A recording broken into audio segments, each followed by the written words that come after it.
Y vamos a estar durante estos 3 sábados que vienen hablando de un tema y esperamos que cada sábado, cada tema pues nos haga comprender un poco la postura que como jóvenes, como hermanos, como hijos de Dios debemos de tener ante las circunstancias, ante las situaciones que puedan estar sucediendo actualmente, tanto adentro de la congregación de la iglesia en general del Señor, como también en el mundo. Así que vamos a en esta noche a dar inicio con esta serie, y yo le voy a dar el tiempo a Josué, por favor. Como Luis lo decía, en este mes vamos a comenzar como esta serie de temas, hablando acerca de temas sin censura. No se vayan a extrañar, no son temas así como que tan problemáticos o tan, como que le diríamos en esta parte, que ya no se menciona dentro de la iglesia, sino lo que sucede en estos tiempos es que muchas veces se evita hablar de este tipo de situaciones que está sucediendo tanto dentro como fuera de la iglesia. Y el día de hoy a mí me tocó hablar acerca sobre el money, sobre el dinero. A mí me tocó hablar sobre eso y le pusimos money y le puse al primer tema. Todos queremos dinero. Entonces, para eso quiero que me acompañen y abran su Biblia en Filipenses capítulo 4 versículo 13. Es un versículo bastante conocido. ¿Ya lo tenemos? Dice: todo lo puedo en Cristo que me fortalece. ¿Esa es la misma versión que tenemos? Ahí está. Ese es el primer versículo con el que quiero abrir este tema. Muchos dirán, pero ese versículo no tiene nada que ver con la cuestión del dinero. Pero más adelante, al final, se van a dar cuenta por qué. Como les digo, todos en la actualidad queremos dinero. Todos trabajamos por dinero. O hay alguien aquí que va a su trabajo solo por experiencia, o solo por perder el tiempo, o solo, no sé, solo por ir a platicar con las personas. Todos acá trabajamos por dinero. Entonces, y hay unos dichos que todo mundo lo conocemos, y dice: con dinero baila el perro. Aunque suene así muy, pero eso lo han escuchado ustedes. Hay otro que dice: el dinero no compra la felicidad, pero ayuda a encontrarla. ¿Lo han escuchado ustedes con alguna cuestión de alguna tarjeta? O sea, para todo lo demás. Y hay uno que no lo había escuchado yo, pero es así como que, ala, qué interesante. Dice: dinero en la bolsa, hasta que no se gasta, no se goza. Yo no lo había escuchado, es la primera vez que me quedé, qué calidad en esa parte. Como les digo, pero me gusta esta parte porque algo esencial que debemos de comprender, máximo nosotros los jóvenes, es que el dinero mueve todo en este tiempo, en estas épocas. Todo es dinero. Ustedes quieren algo, ustedes tienen que pagar por eso. Vi unos zapatos, cuesta tanto, tengo que dar dinero, tengo que pagar dinero. Entonces el dinero mueve al mundo en estos tiempos, y es lo que se ve a nuestro alrededor y también dentro de la iglesia. Y sucede que muchas veces se evita hablar de estos temas dentro de la misma, y es por eso que crece la desinformación. Y cuando alguien nos pregunta, muchas veces no sabemos responder a estos cuestionamientos que suceden acerca de temas económicos dentro de la iglesia. Entonces, muchas veces nosotros tomamos la postura de lo que escuchamos o de lo que vemos. Muchas veces nosotros no sabemos ciertas posturas, o no sabemos cuál es el significado o para qué se utilizan lo que es la cuestión de las ofrendas, los diezmos, las primicias, las donaciones y lo que son los pactos de fe. No sé si han escuchado ustedes esos términos. Acá dentro de la iglesia escuchamos lo que son los diezmos y lo que son las ofrendas. Es lo que mayormente nosotros estamos familiarizados. Entonces, hay un versículo en 1 Timoteo capítulo 6 versículo 10 que dice: porque raíz de todos los males es el amor al dinero, el cual, codiciando algunos, se extraviaron de la fe y fueron traspasados de muchos dolores. Entonces, ¿qué es lo que sucede acá? En ese versículo nos da a entender de que muchas personas, por ir tras el dinero, desvían su fe, y ya cuando lo tienen todo, se olvidan de Dios. Y entonces es ahí cuando comienzan o le llegan muchos males o le llegan muchas situaciones difíciles a su vida, pero muchas veces no entienden por qué o cuál es el motivo. Entonces vamos a tocar el primer punto, y que son las ofrendas, que es el término como que más familiarizado en nuestro medio. Entonces dice que en la Biblia nosotros encontramos muchos versículos sobre las ofrendas, tanto materiales como lo que son ofrendas de sacrificios. Nosotros en la Biblia encontramos de que anteriormente en el Antiguo Testamento dice que muchas personas venían y se presentaban ante Dios con una ofrenda de sacrificio para perdón de sus pecados. Entonces ahí llevaban, no sé, un becerro, una paloma, un ave, como un símbolo de arrepentimiento y para que fueran perdonados sus pecados. Pero también está lo que es la cuestión cuando hablamos de ofrendas económicas dentro de la iglesia.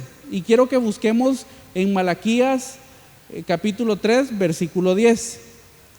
Este es un versículo que cuando pasan a recoger las ofrendas, siempre lo leen acá dentro de la iglesia. Malaquías capítulo 3, versículo 10, dice acá, dice: traed todos los diezmos al alfolí para que haya alimento en mi casa. Entonces básicamente acá en este primer versículo nosotros encontramos que es donde dice que nosotros como cristianos o como conocedores de la palabra del Señor debemos de llevar nuestras ofrendas a la casa del Señor. El alfolí, eso es lo que significa, la casa de Dios, donde se encuentra o donde se hacen las reuniones, donde se reúnen los cristianos. Eso es el alfolí. Las ofrendas principalmente son una expresión de gratitud hacia Dios. ¿Por qué son una expresión de gratitud? Porque muchas veces nosotros escuchamos decir de lo mucho que el Señor nos da, preparemos ese poco que venimos a traerle al Señor acá al altar. Lo hemos escuchado muchas veces. Pero lo que es cierto es que en Primera de Corintios capítulo 16, en su versículo 1 dice: en cuanto a la ofrenda para los santos, haced vosotros también de la manera que ordené en las iglesias de Galicia. Cada primer día de la semana, cada uno de vosotros ponga aparte algo, según haya prosperado, guardándolo para que cuando yo llegue no se recojan entonces las ofrendas. Y cuando haya llegado a quienes hubiereis designado por carta, a estos enviaré para que lleven vuestros donativos a Jerusalén, y así fuere propio que yo también vaya, irán conmigo. ¿Qué es lo que sucede en este versículo? Muchos tenemos la mala costumbre, todos, que muchas veces las ofrendas, cuando están y dicen es tiempo de pasar a las ofrendas, lo primero que encontramos es lo que nosotros damos. Aquí encontré esto, en la cartera encontré esto, en la billetera encontré lo otro, y es lo primerito que nosotros damos. Pero en este versículo dice que nosotros al salir de nuestra casa, nosotros ya debemos de traer esa ofrenda especial para Dios, porque dice que conforme el Señor nos ha bendecido, es que nosotros debemos de traer. No dice una cantidad en específico o qué es lo que ustedes deben de traer acá al altar o al alfolí, sino que si el Señor nos ha bendecido, a la hora de traer nuestra ofrenda tiene que ser una expresión de agradecimiento por lo que Él ha hecho durante la semana con nosotros. Nosotros cada vez que venimos nosotros a la iglesia, pues no debemos de venir aquí como que aquí me encontré el quetzal y esto es lo que voy a dar. No, sino que nosotros ya debemos de traerlo preparado desde nuestro hogar para cuando toque esta parte de las ofrendas. Pero el fin de las ofrendas, cuando ustedes las entregan, muchas veces ustedes dicen, bueno, no sé para qué se utilizarán las ofrendas, o sí, yo sé para qué se utilizan, pero el fin primordial de las ofrendas es, como les decía, es una expresión de gratitud y agradecimiento al dueño de todo, y sobre todo creyendo de que Él nos va a bendecir, porque Él en la Biblia ha prometido bendecirnos a cada uno de los que estamos acá, pero principalmente sirve para el sostenimiento de sus santos. Y ustedes van a decir, ¿qué son los santos? Pues los santos son todas aquellas personas dedicadas a la obra, por decirlo así, tiempo completo dentro de la obra del Señor. Y esto puede ser predicadores, pastores, evangelistas, misioneros. Entonces las ofrendas sirven para el sostenimiento de la obra del Señor en estos tiempos, y también para la expansión del evangelio en la tierra y el mantenimiento de su casa. Y sobre todo, algo que es muy importante de recordar es que el fin primordial de una ofrenda es también poder ayudar al necesitado. Muchas veces en situaciones que son muy difíciles para cierto hermano que está pasando por algún quebranto de salud, por alguna necesidad muy fuerte, dice que ahí es donde también las ofrendas pueden servir para apoyar a este tipo de personas. Es como una expresión de decir, bueno, el Señor nos está bendiciendo como iglesia, nosotros también podemos ayudar a otros que estén pasando por situaciones difíciles. Después viene lo que son las donaciones. Dentro de la iglesia se utilizan donaciones. ¿Han escuchado ustedes el término donación dentro de la iglesia? Lo han escuchado, no están así como que, no sé, es algo nuevo. Dice que las donaciones, y esto es algo que muchas veces nos confunde, porque confundimos nosotros entre ofrendas, donaciones, diezmos y primicias. Dice que las donaciones se hacen de forma voluntaria, sin esperar nada a cambio. Nosotros muchas veces cuando se está haciendo algún proyecto dentro de las iglesias, dicen, hermanos, necesitamos que nos apoyen lo que esté en su corazón. Pero muchas veces nosotros venimos y sentimos de que es como una obligación que nosotros debemos de aportar. Y algo que tiene que quedar muy claro, y esta es al menos en mi postura, en la forma que yo pienso con lo que yo he leído en los versículos, es que lo que nosotros le demos al Señor no debe ser obligado, no debe ser impuesto. Porque si nosotros traemos algo impuesto o algo obligado, algo porque me dijeron que lo tenía que hacer, creo que se pierde la finalidad de eso para lo que se ha constituido. Entonces, si nosotros hacemos una donación a alguien, porque no puede ser que solo sea para la iglesia, sino que sea para diferentes proyectos sociales. Un ejemplo de eso son cuando nosotros vamos y apoyamos al asilo de ancianos. Entonces nosotros ahí, ¿qué es lo que hacemos? Nosotros se los damos a personas que no conocemos y no estamos diciendo, bueno, hoy vamos a apoyar en esa parte y vamos a decir, bueno, yo voy a dar esto esperando que me regresen el doble. ¿Ustedes no están con esa mentalidad o sí? O yo di 1 galón de cloro, entonces ellos me tienen que regresar 2 galones de cloro. Porque las donaciones no solo van desde el punto económico, sino que también van en especie.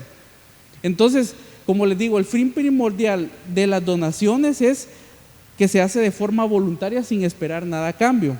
Y en Éxodo capítulo 35, versículo 22, hay un versículo que dice, y vinieron así hombres como mujeres, todos los voluntarios de corazón, y trajeron cadenas y zarcillos, anillos y brazaletes y toda clase de joyas de oro. Y todos lo presentaban ofrenda de oro a Jehová. En la donación se ve el corazón generoso y la buena actitud de cada persona. Entonces, y en 2 de Corintios capítulo 8 versículo 12 dice, porque si primero hay la voluntad dispuesta, será acepta según lo que uno tiene, no según lo que uno no tiene. Eso es algo también muy importante, de que uno va a dar conforme lo que uno tenga. porque uno no puede ofrecer algo que no tiene. Pero como les digo, algo que el Señor sí aclara en la Biblia es que nosotros debemos de dar conforme lo que nosotros tenemos. Y este versículo es así como que cuando yo lo leí, o sea, tiene razón. Yo no voy a ofrecer algo que no tengo. El Señor no me está pidiendo algo que el Señor sabe mi necesidad y yo no puedo venir y tal vez eso me iba a servir para algo muy importante y sacarlo, y tal vez el fin de eso que yo tenía, por darlo, ya no voy a poder, no sé, enfrentar alguna situación difícil, alguna enfermedad o qué comer. Entonces, como les digo, nosotros debemos de dar según lo que tengamos. Después venimos con lo que son las promesas de fe. Esto también lo hemos escuchado y se está volviendo como que algo muy de moda, por así decirlo. Lamentablemente hay términos que se utilizan por moda. Los escuchamos en otros lugares y nos apantallan. Es que ellos ofrecieron una promesa de fe. Pero muchas veces no sabemos qué es una promesa de fe y cuál es el fin, cuál es el objetivo y a quién se lo estamos prometiendo, al hombre o a Dios. Entonces, ¿en qué consiste una promesa de fe? Dice que se trata de una ofrenda, pero solo que consiste en un acuerdo que el creyente hace con Dios. Es como una especie de pacto que el creyente hace con Dios. Entonces, acá en 2 de Corintios capítulo 8 versículo 3 al 5 encontramos un pasaje donde dice: pues doy testimonio de que con agrado han dado conforme a sus fuerzas y aún más allá de sus fuerzas, pidiéndonos con muchos ruegos que les concediésemos el privilegio de participar en este servicio para los santos, y no como los esperábamos, sino que asimismo se dieron primeramente al Señor y luego a nosotros por voluntad de Dios. Las promesas de fe sirven para muchas veces expandir el reino de Dios acá en la tierra. Las promesas de fe son regularmente utilizadas con aquellas personas que están en algún lugar llevando algún trabajo en específico, como los misioneros o evangelistas. Acá en este versículo habla de cómo una iglesia se compromete para estar apoyando a una persona y llevar el mensaje a otras naciones. Y entonces dice que ellos primero se acercaron a Dios o en oración, como que la iglesia vino y hizo el pacto, como quien dice, nosotros nos comprometemos a ayudar a esa persona. Y en el versículo dice que incluso dieron mucho más de lo que habían prometido para apoyar a este tipo de personas que iban predicando la palabra del Señor en la iglesia. Entonces, este es el caso cuando la promesa se hace con un buen, con un buen sentido y con el sentido correcto. Pero caso contrario, encontramos en Hechos capítulo 5, versículo del 1 al 11, quiero que lo busquen. Capítulo 5, versículo del 1 al 11 en Hechos. Fíjense que ahí pasa algo bastante interesante. En versículos antes de ese capítulo, de esos versículos que estaba leyendo Luis, se menciona de que la iglesia estaba pasando por un momento donde el Espíritu Santo se había derramado en ese lugar. ¿Y qué era lo que pasaba? Dice que las personas llegaban a ese lugar y eran como que tocadas en su corazón y decían, bueno, voy a vender tal cosa para traerla, para que ese dinero sea utilizado para todos aquellos que vienen a este lugar. Y dicen algunos versículos que en ese lugar no había ningún necesitado, porque dice que venía una persona, tengo un terreno, lo vendía, lo traía a donde se estaban reunidos y lo repartían entre todos los que estaban en ese lugar.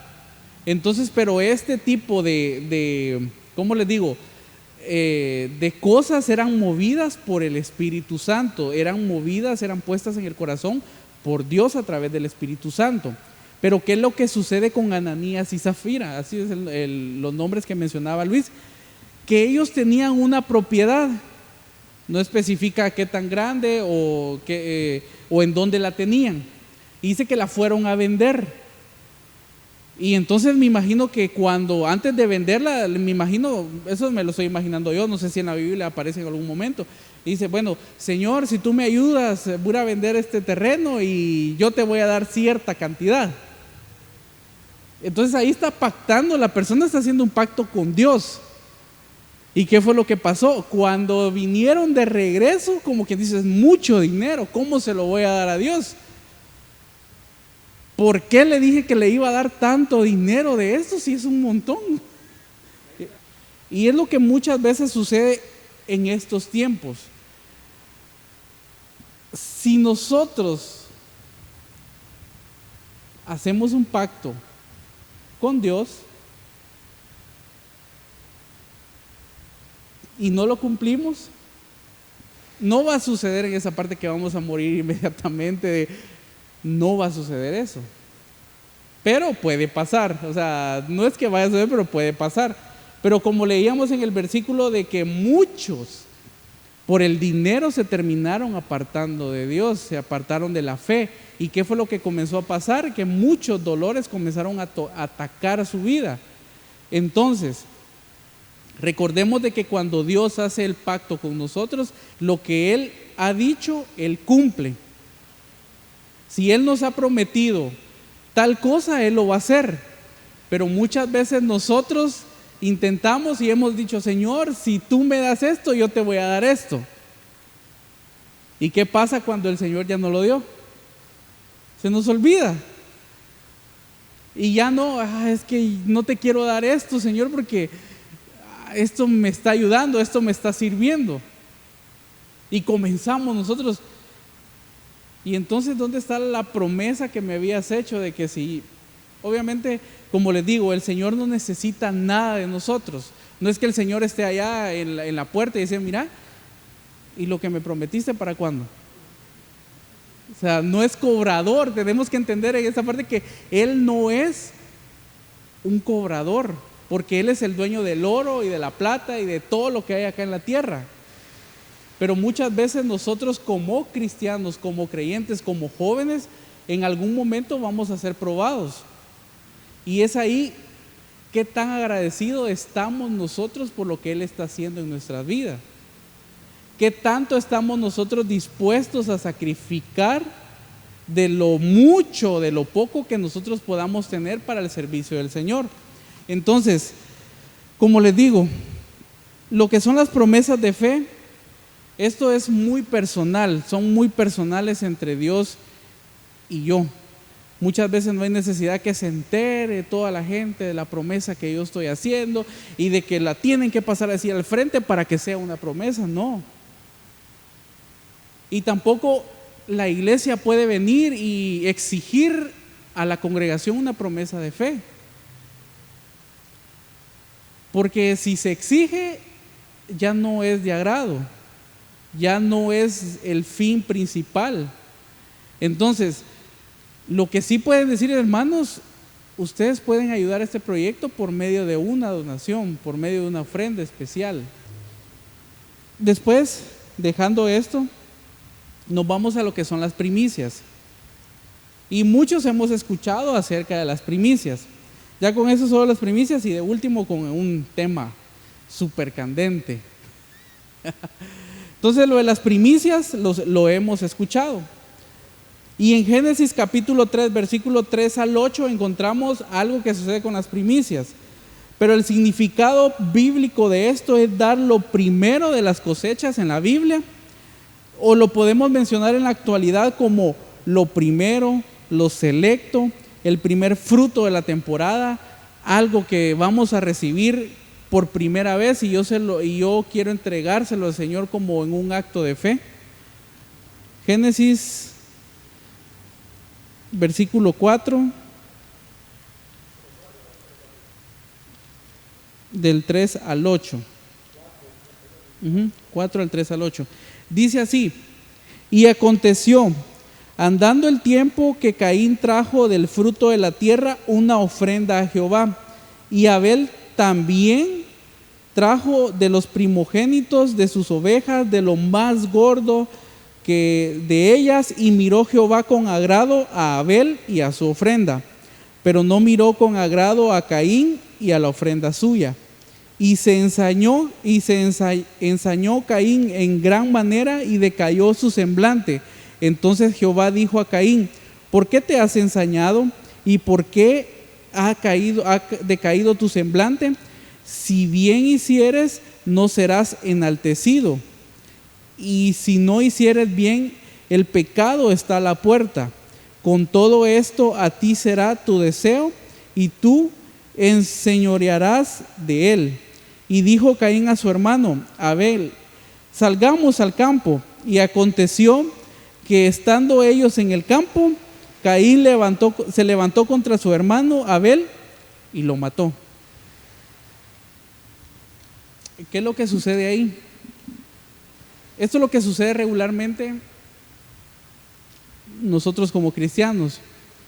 Ahí se mira las dos dualidades de nosotros los cristianos, cuando nosotros venimos y hacemos las cosas o le damos al Señor lo mejor, y cuando solo lo hacemos por salir del paso.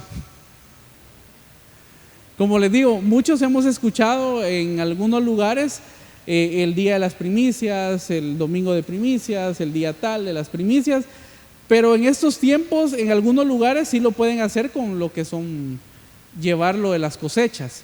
Acá me imagino que si se hiciera, no lo podemos hacer en base a cosechas, porque no tenemos terreno, decir, yo cosecho elotes. Aquí Luis cosecha frijol, aquí cosechan berenjena, aquí cosechan tomate, y vamos a llevarle lo mejor. No nos dedicamos a eso. Pero muchas veces, cuando nosotros estamos por comenzar por primera vez un trabajo que le hemos pedido al Señor, muchas veces nosotros tal vez no lo pensábamos, pero yo, voy a llevar mi primicia ante el altar del Señor, pero como un acto de agradecimiento. Como les digo, estas son cosas muy internas entre Dios y yo. Muchas veces esto no lo tiene que saber el que tengo a la par, porque no es para enaltecerme, como dice aquí, no era para enaltecerme a mi persona, porque si yo lo hago para enaltecerme, no estoy haciendo nada. Solo trato de llamar la atención y no de agradar a Dios, que es el dador de todo. Entonces, las primicias es dar lo primero de lo que nosotros vayamos a recibir. Y por último, vamos a hablar sobre lo que es el diezmo. Muchos de los que están acá estamos trabajando, la mayoría, y los que no ya van a comenzar a trabajar por fe. Por fe. Dice que el diezmo es la 10ª parte de lo que ganamos o de lo que ganan. Dice que este mandamiento fue dado por Dios desde el tiempo del Antiguo Testamento y hasta el día de hoy sigue vigente. Sí hemos escuchado acerca del diezmo. ¿Cuánto lo hemos practicado? A ver, todos. Muy bien. Muchas veces nosotros en las redes nos vamos a encontrar en esta parte, en YouTube, en TikTok, si es o no es, si hay que seguirlo dando o no hay que seguirlo dando. Y muchas veces nos vamos a topar con este tipo de situaciones.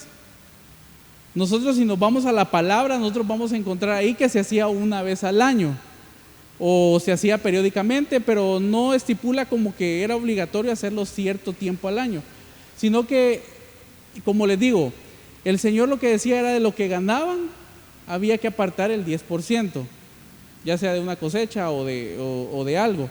Entonces, en Números capítulo 18 versículo 21 dice: y he aquí, yo he dado a los hijos de Leví todos los diezmos en Israel por heredad, por su ministerio, por cuanto ellos sirven en el ministerio del tabernáculo de reunión. Números capítulo 18 versículo 21. acá en este versículo encontramos cuál es la finalidad del diezmo. Y era sostener a los levitas que estaban entregados al ministerio, y era cuidar el tabernáculo donde el pueblo de Israel se reunía. Entonces el Señor demandó esto. ¿Por qué? Porque la tribu de Leví se iba a dedicar única y exclusivamente a estar en la casa del Señor. Entonces obviamente ellos no tenían ellos no iban a salir a trabajar. Su trabajo era única y exclusivamente estar cuidando el tabernáculo. Entonces, hoy en día hay personas que predican la palabra del Señor, y en este caso los pastores de las iglesias, hay muchos de que el Señor los ha llamado a tiempo completo a su obra, a tiempo completo. Y entre esos es ir a visitar, estar al pendiente de la iglesia, mantener la iglesia, administrar la iglesia y administrar todo lo que se lleva dentro de la misma. ¿Y qué es lo que sucede? Si el Señor los llama, entonces ¿quién los va a mantener? Por así decirlo. Aunque se escuche fea la expresión, ¿quién los va a mantener?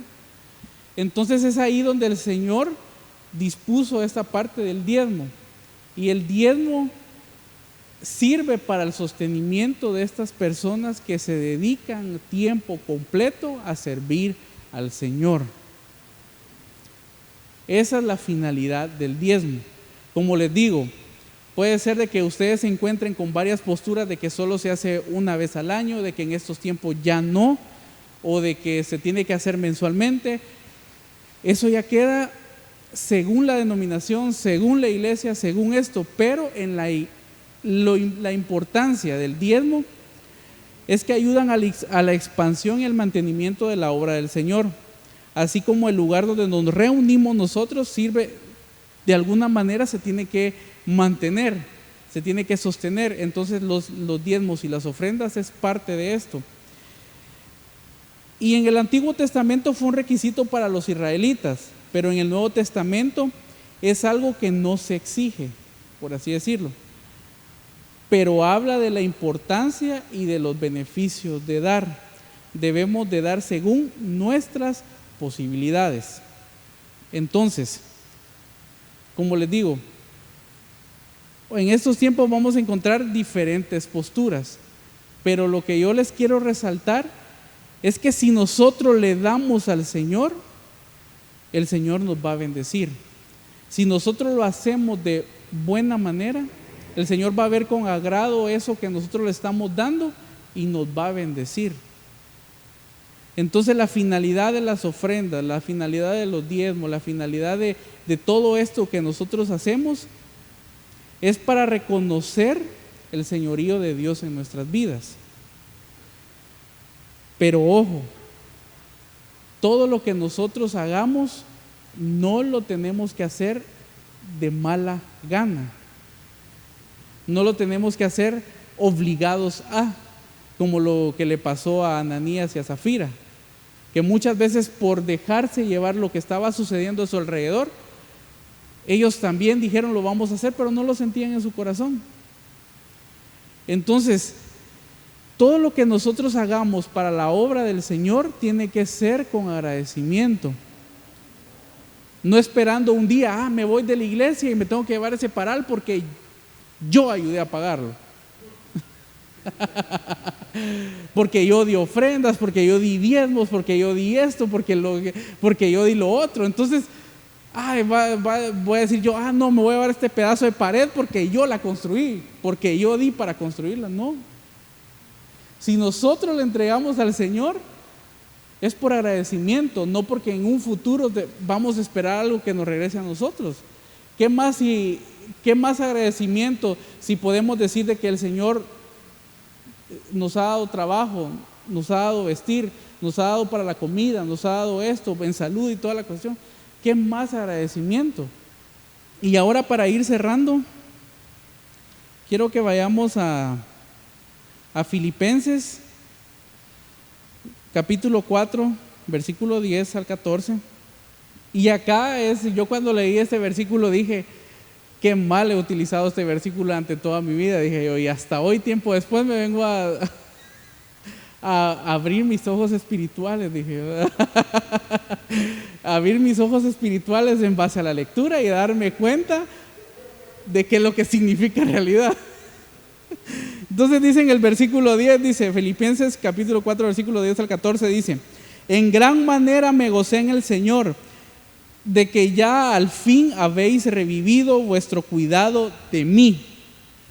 Ahí habla de un misionero el cual la iglesia lo estaba apoyando, y dice: de lo cual también estabais solícitos, pero os faltaba la oportunidad. Dice que la iglesia quería apoyarlo, pero no se daba la oportunidad para poder hacer llegar sus ofrendas. No lo digo porque tenga escasez, pues he aprendido a contentarme, cualquiera que sea mi situación. Acá hablaba esta persona y decir, puede ser que esté pasando escasez, pero yo estoy contento por lo que me está pasando. Y en el siguiente versículo dice: sé vivir humildemente y sé tener abundancia. Me gusta esta parte porque en medio de la escasez él aprendió a ser humilde, y cuando él tenía, él sabía cómo administrarlo. Y dice: en todo y por todo estoy enseñado, así para estar saciado como para tener hambre, así para tener abundancia como para padecer necesidad. Y aquí dice: todo lo puedo en Cristo que me fortalece. Y después dice: sin embargo, bien hicisteis en participar conmigo en mi tribulación, y habéis también vosotros, oh Filipenses, que el principio de la predicación del Evangelio, cuando partí de Macedonia, ninguna iglesia participó conmigo en razón de dar y recibir, sino vosotros solos. Pues aún a Tesalónica me enviaste una y otra vez para mis necesidades. Y ese todo lo puedo en Cristo que me fortalece habla acerca de la escasez económica que muchas veces podemos pasar en nuestra vida. Porque aquí me gusta esta parte y decir: yo estoy enseñado. Él aprendió a depender de Dios.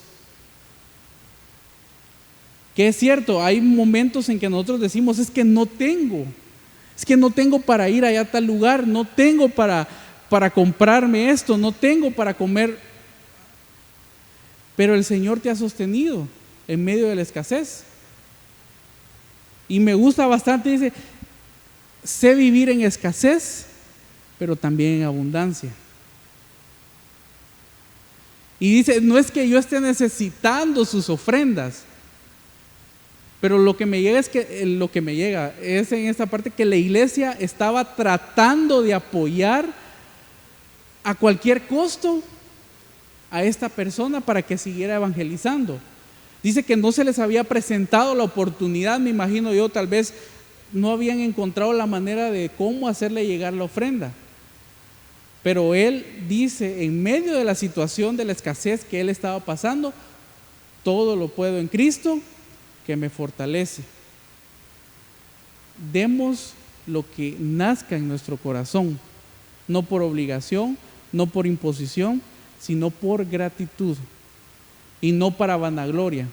Si tú das ofrenda, si tú das donación, si tú das una promesa de fe, si tú das una primicia o el diezmo, no vengamos y agarremos Josué Hernández a que lo miren bien ahí y vengamos. ¿Por qué? Porque eso no le agrada al Señor. Eso no le agrada al Señor, porque esas ya son actos de orgullo. Estos ya son cuestiones de nuestro corazón. Como les digo, estos son temas que daría para ir desarrollando uno por uno, pero por el tiempo hasta acá lo vamos a dejar. Pero debemos de aprender de que cada uno tiene que tener una posición en cuanto a la ofrenda, el diezmo. Y como les digo, ahí hay versículos, ustedes se meten en internet y busquen referencias y ahí les va a arrojar ¿Cuáles son los fundamentos bíblicos? Busquen, ¿no? Porque como les digo, uno podría desarrollar una prédica por cada una de estos puntos que vimos, pero por el tiempo solo podemos abordarlos así minuciosamente. Y si no te los están predicando en tu iglesia, pídelos que te los prediquen. No, es necesario que nosotros como jóvenes sepamos sobre mayordomía, sobre administración económica en nuestras vidas.